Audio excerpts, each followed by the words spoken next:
Ito na po yung nabili kong isang pirasong abukado. Ayan po. Isang piraso lang po ay mahigit kalahating kilo na siya.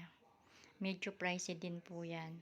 Kasi ang ganda po ng loob niya. Dabaw daw po, sabi nung binilan ko ng abukado. Hindi ko sana siya bibilin kasi medyo mahal.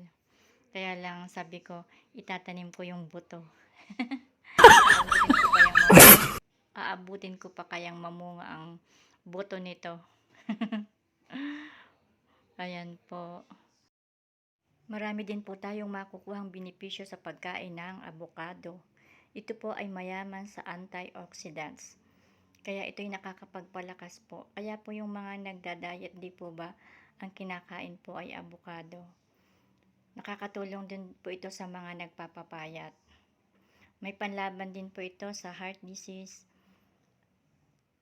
at pinababagal din po ang pagkakaroon natin ng mga wrinkles. Maganda rin po ito sa ating balat. Kaya ayan, ang sarap po ng abukadong nabili ko. Hindi ko na yan nilagyan ng sugar, pero nilagyan ko ng ibap. Nilagyan namin ng ibap. Wala lang sugar. Ayan po, kain na tayo ng avocado. Thank you for watching my videos. Maraming salamat po sa mga laging nanonood ng aking videos. Ayan, kain po tayo. God bless po. Ayan, sarap ng avocado.